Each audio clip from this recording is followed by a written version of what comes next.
Hello, and welcome to All 32. I am Arabia, and here we talk all things football. I am in the sun, and I'm looking around to see if there's any shade, and there's not, and I get it. Architects, you want to create light in the room, and you want to flood the room with all this light, but there has to be some area of shade. The shade is like up on the counter. I would have to be like sitting up on the counter to find shade. There are no blinds. The part that's really mind-boggling to me is there are no blinds. There's no way to even shield your stuff from the sun. So if I'm looking a little shiny, glossy, that's why I can't avoid the sun. I'm going to try to maybe back up here, but then the microphone is here. It's okay. We're going to get through it.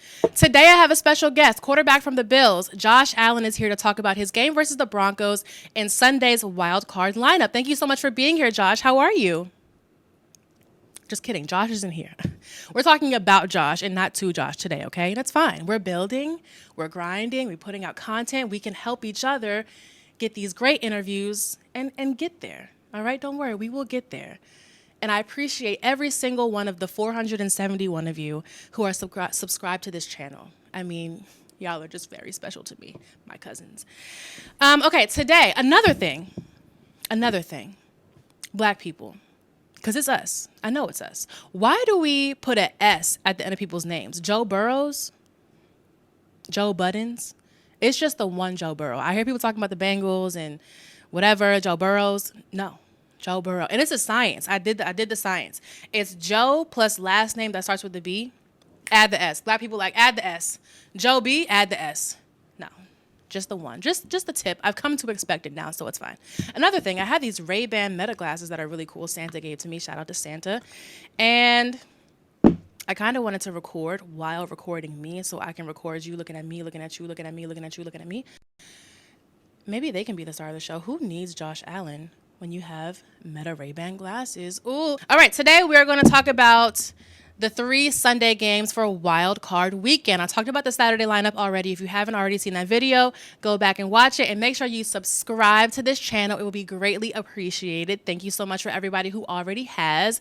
The first Sunday game is Broncos Bills in Buffalo. It will be shown on CBS, Paramount Plus, and of course the NFL Plus app.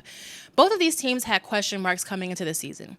For the Bills, there was a question mark regarding Stephon Diggs and whether his departure would leave a gaping hole in Buffalo's offense. And the Bills said, no, as long as we have Josh Allen, we're good. And so good for them. And for the Broncos, maybe less of a question mark, more so of an expectation that they wouldn't make it. With a rookie quarterback, there just didn't seem to be many pieces that stood out to allow them to get to the playoffs. They haven't been to the playoffs since 2015, so good for them for making it this year. But both teams made it, and so I think that's great. I do have the Bills winning this game by a comfortable margin, but let's talk about why the Broncos could win this game or at least keep themselves in the game. The name of the game for them is their defensive line. They have an excellent defense, one of the best in the NFL, and that D-line has one of the best interiors and really good edge rushers. On the edge, they have Jonathan Cooper and Nick Bonito, who combined have 24 sacks. But again, it's not just their edge rushers. That interior is also very impressive.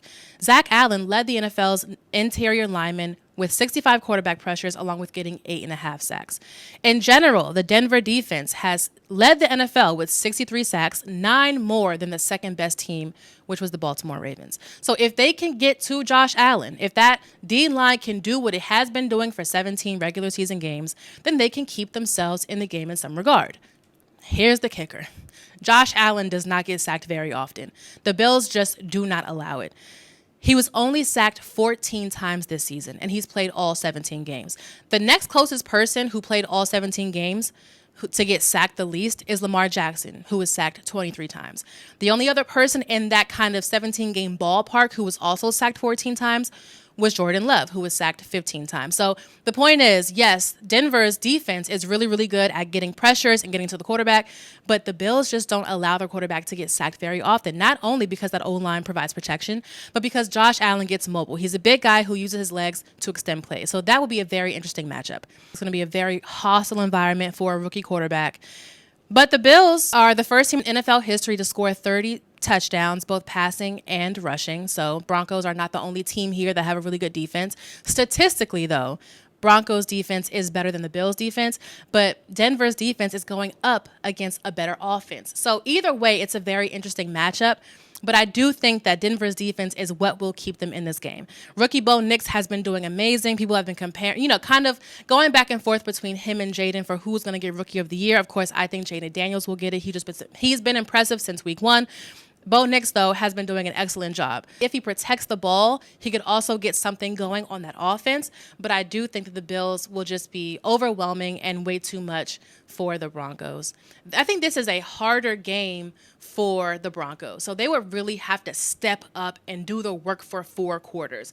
For the Bills, they just have to be status quo, maintain what you guys have been doing all season, and I think this is a comfortable win.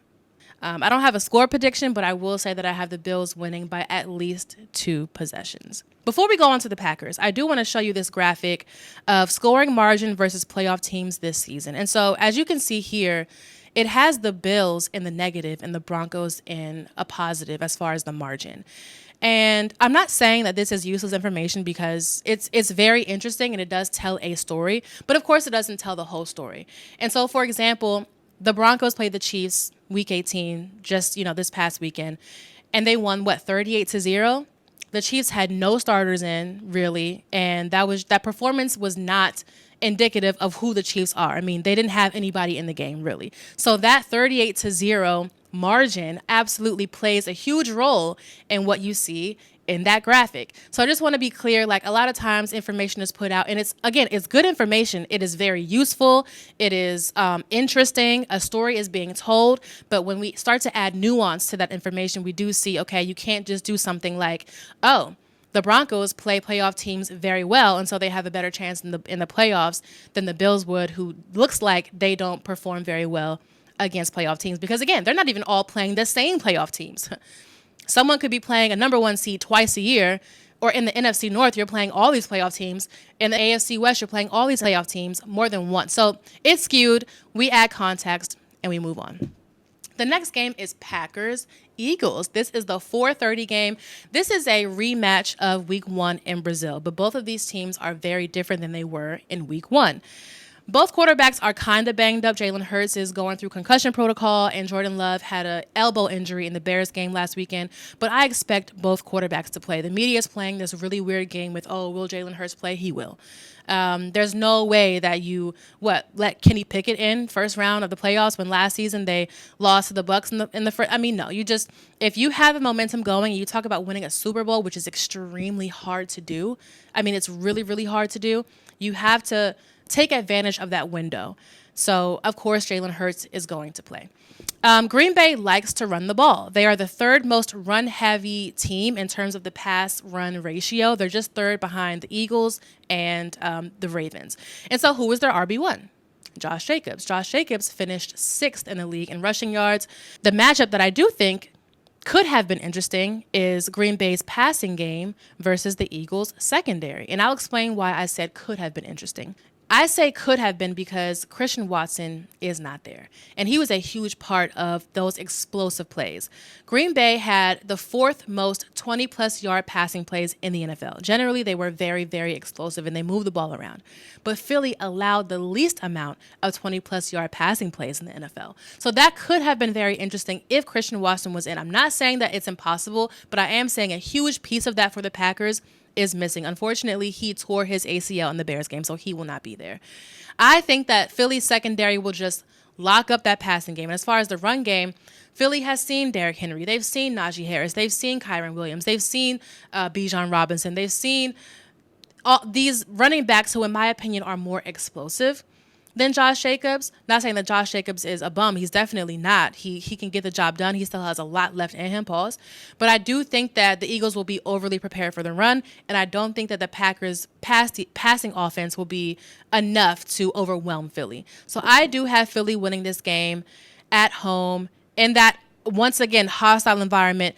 Shout out to those fans. I love Philly fans. I think you guys get a really bad rep. I think you guys are just go hards. Y'all go hard for y'all team. Y'all don't care what y'all.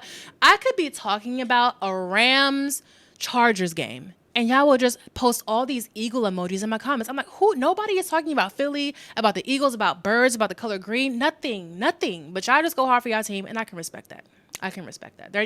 Philly fans are not for the weak. They're not for sensitive people, and they are not for people who don't appreciate other people who can appreciate their teams. So shout out to y'all. I think the Packers are a good team. I think they will continue to build. I think that they are doing a very good job with Jordan Love and just slow walking their way to getting to where they want to be, which ultimately, of course, is a Super Bowl. But I just don't think it'll be good enough. I think the playoffs are where we separate good teams from great teams, and Philly is a great team. They had a first round exit last year versus the Bucs. They don't want to do that again. I think they will be prepared. Offense, defense, special teams, coaching. I have Philly winning this game by, let's say, 10, at least 10. At least 10, but it could get a little crazy. Last, but certainly not least, is Commanders Bucs in Tampa Bay. This game will be on NBC, streamed on Peacock, and on the NFL Plus app. This is another Week 1 matchup. Both teams, once again, very different than they were in Week 1. Baker Mayfield is having a really, really great season. And it sucks because I feel like his name has just been attached to being bad. Like if you say Baker Mayfield, people just automatically write him off. And I kind of don't appreciate that. He statistically has outperformed Jaden in a lot of areas. Passing yards, he has 41 passing touchdowns. Mind you, I'm just saying this to hype Baker up, not to put Jaden down. Jaden Daniels is my guy. So I'm not saying that he's better than Jaden. I'm just saying that we need to put a little bit more respect on Baker's name. 41 passing touchdowns, but like 4,000 passing yards. I don't have the stats in front of me, but he is having an excellent year with lots of injuries, not just on that offense, but on that defense, which both sides of the ball matter. So what I will say, though, for Baker Mayfield, and it's kind of the same argument I've been having with Jared Goff for the past 2 seasons, is turning the ball over. He leads the league in 16 interceptions. He has 16 interceptions. So that very much counts against him. The fact that they seem to always have this mid-season lull counts against them, because if you're thinking about MVP or even having the conversation about some of the best quarterbacks in the league, he's not going to be mentioned because his team isn't doing well. Again, a lot of it is out of their control because of injuries, which really, really suck. But also, he doesn't always protect the ball, and that is huge. The reason why Jared Goff gets away with it is because ultimately they win games. They're pulling out these really tough games against really, really great teams. They're very consistent. But I do want to put more respect on Baker Mayfield, on the Bucs, because if the Bucs are fully healthy, I think they are one of the more dangerous teams in the NFC. So seeing these injuries happen especially with Chris Godwin and Mike Evans, who are out at the same time, and you have Jalen McMillan who's stepping up, Rachaad White was out for a while, you had Bucky Irving stepping up. I honestly think, and here's the X factor for me, and people kind of counted against them. I'm going Commanders. I think this game is going to be a shootout, high scoring game. Both offenses are capable of scoring a lot of points. Both defenses have given up a lot of points. For the Bucs, they have shown the ability to score a lot in the second half and really rally in the second half. Who else has done that? The Commanders. The Commanders really come alive in that fourth quarter. It seems like first half is kind of like they're trying to do things by the book. And then second half, they're like, okay, we're going to go out and win this game now, especially Jaden Daniels. He really just puts the team on his back and makes it happen. Here are the keys of the game for the Commanders. Try to score early so that if the Bucs do try to rally in the second half, rally in the fourth quarter, you've already created a comfortable lead to where it's not a huge problem. Score early, and score often if you can, but score early.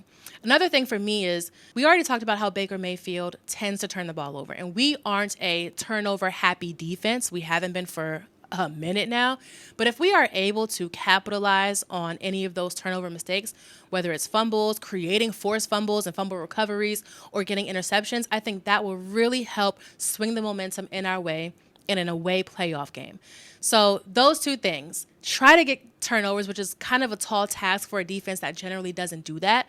And also, let's score early, because both of these teams, as we've seen throughout the season, can really rally in the second half in the fourth quarter. The Bucs are a 3-point favorite, but I have the Commanders winning by 7. Thank you so much for watching. I appreciate all of you so much, all 471 of you. Thank you so much for being here. Subscribe to the channel, share this video, like this video, comment on this video, interact with this video in all the ways.